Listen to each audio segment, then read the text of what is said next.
Eto, maganda 'to, 'no? Pahabaan ng PC ho ito, mga kababayan. Sabi ko ayokong i-vlog 'to, eh. Hindi ko na sana iba-vlog, eh, kaya lang kumbaga bahala na sila diyan, eh. Kaya lang, mga boss, alam naman po natin na naiimbitahan natin dati dito si Direk Daryl Yap. Pero ngayon hindi na dahil nga, tinanggal na tayo doon sa friends na, eh, 'no? Nagulat na lang ako paggising ko ng umaga, unfriend na ako. Sabi ko, "Okey." Okay, fine, 'no? Gano'n, 'no? Ngayon, mga kababayan, alam naman ho natin na meron pong movie, 'no, yung sa Pepsi Paloma ho, mga kababayan. Eto, kaya lang dahil po nai-vlog ko na din, kaya po iba-vlog ko na din dahil kay Vic Soto po, sumagot na din ho, mga bossing. Mabigat ho din kasi, 'no?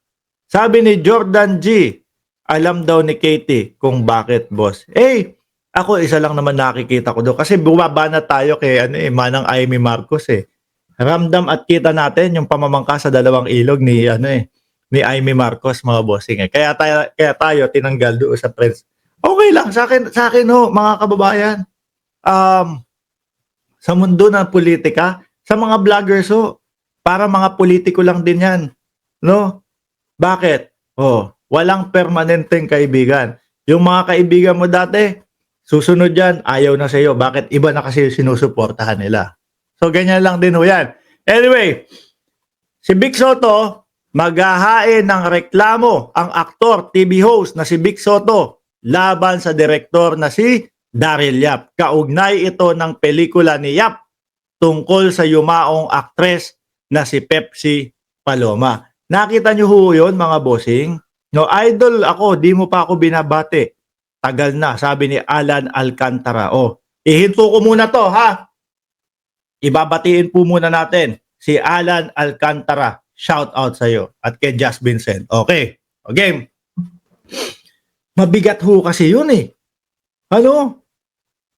Eh, niyari ka ba? O hindi ko nasasabihin kung ano yung mismong word na ginamit. Niyari ka ba? Ni Vic Soto. Gano'n, ano? Oo. Ako naman, no, mga kababayan, ang napansin ko doon, siyempre, sino ba naman ang kakasuhan mo doon? Sabi ko sa isa, yung analisa ko po, sino kakasuhan mo? Yung artista, eh, gumanap lang yan. Kung sakali naman na si Pepsi Paloma, eh, wala na yun. Ano, so sabi ko, ligtas siguro sila dito. Kaya nila inano yan. Siyempre, yung mga yan, ho, mga boss, eh, nagkokonsulta din ho yan sa mga abogado. Kaya nasabi ko, nako, pahabaan ng PC dito. Alam nyo naman po na ang kasuhan, mga boss, eh nako, puro nako, no? Ang kasuhan ho, oras, pagod, salapi, yan po ang kailangan mo dyan, mga kababayan. So ngayon, hindi na po nakapagtimpi si Bossing Vic, no? Eh maghahain na ng ano. Ayan, sabi, ihahain ang reklamo sa Muntinlupa City Regional Trial Court sa January 9 ayon sa legal counsel ni Soto. Sila ho, mga kababayan, yung mga supporter po ni Daryl Yap, no? Ang sinasabi nila, nako, yung interview ni ni Julius Babaw kay Coca ba yun? Pangalan nun, si Coca o Coca, basta Coca. Ano? Eh, hindi totoo yun. No? Kasi daw, ang mga kasama ni Daryl Yap, yung kapatid at yung nanay. Ayan. Mga bossing, dito ho, sa sitwasyon na to, sa akin lang ha, sa aking pananaw, sa sitwasyon na to, i-disregard mo kung nanay o kapatid siya, eh. Bakit ho, mga boss? Kasi ho, yung mga pag-uusapan dito at yung magiging tema dito, mga kababayan, at importanteng mga oras dito, eh kung sino yung mga nakakasama nung si Pepsi nung panahon na yun, no? Kung saan nag-umpisa yung mga problema, etc., etc., mga kababayan. Eh base po doon sa kwento nung Nicolas, nasa dormitoryo sila. So mga bossing, kung nasa dormitoryo sila, malamang ang mas nakakakilala o mas nakakaalam nung mga pangyayari para ho sa akin kung sino po yung mga nakakasama doon, no? Posible yung magulang, yung kapatid nasa probinsya o kung saan man nakatira. So ngayon, kwento na lang din po ang makakarating sa kanila. Di ba? Kwento na lang ho ang makakarating sa kanila. Kaya ang sinasabi ko ho dito, ang pinaka-importanteng panahon dito na makakapagsabi o pinaka mga importanteng mga tao na makakapagsalaysay kung ano yung katotohanan yung mga nakasama ho. No? Kung malayo po doon sa magulang, syempre, ikukwento na lang sa kanila kung ano yung nangyari. Di ho ba, mga bossing? Oh. At isa pa, nalungkot ako Nalungkot ako kasi nalaman ko, 14 anyos, si Paloma, tapos ganun na yung mga ginagawang mga movie. Sabi sa akin, bilang magulang ho, no? Bilang magulang, hindi ako papayag na ganung kabata yung anak ko. Tapos ganun yung mga gagawing movie para lang maging artista. Eto pa, bago ko i-vlog to, talagang inano ko mga bossing, naghagilap ako, no? Pati po ang Team MR. Yung Ray, ano ba pangalan nun? Ray something, yung manager, no? Di ba, binira din ho yun? Binira din ho yun doon sa kanyang sa kanyang lugar, no? Ang dami din palang pwedeng isipin kung bakit binira yun. Kasi sinasabi nila, bakit tinegi yung yung si De La Cruz?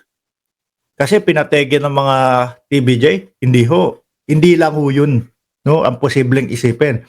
Merong sa droga na nakikitaan, no? Si Rio Locsin, kumbaga parang si Rio Locsin din ang nagsabi. Merong mga kaaway doon sa lugar. No? Yung mahilig nga daw gumawa nung mga kwento para lang sumikat yung kanilang mga artista. Ganyan, no? At mismo, mga boss, sabi nung kasama nung si Pepsi Paloma doon mismo sa tawag doon sa dormitoryo. 'Di ba? Sabi noon ay gawa-gawa lang po ni Tito Ray yan para sumikat, no? Kami. Oh. Ngayon mga kababayan, iiwanan ko sa inyo kung saan ang paniwala ninyo. Kasi sa akin, kung sasabihin mo sa akin, ito ang pambala ko, anak at yung nanay, no?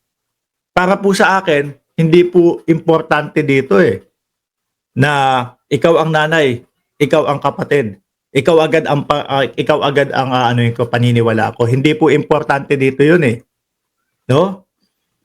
Ang importante ho dito kung sino yung mga nakasama niya sa panahon na nag-umpisa yung problema hanggang doon sa nawala si Pepsi Paloma. Mas yun ang paniniwalaan ko. Kung sino yung mga nakasama niya. Para ho sa akin yun. No? Usaping Vic Soto at Daryl Yap naman po, maganda yan. Pahabaan ho ng pisi, mga boss. Chief Amo, sir. Iiwanan ko na sa inyo yan. Uulitin ko, wag kayo po, mga magulang, wag nyo pong isaalang-alang ang inyong mga anak, no? Na malagay sa alanganin, lalong-lalo na po, 14 anyos, 15 anyos, oy, pwede na tong anak ko, hubog na tong anak ko, maging artista lang, nak, okay na. Umano na tayo. Stepping stone lang naman, wag po, lalo po, kung menor de edad. Maraming salamat and God bless po sa ating lahat.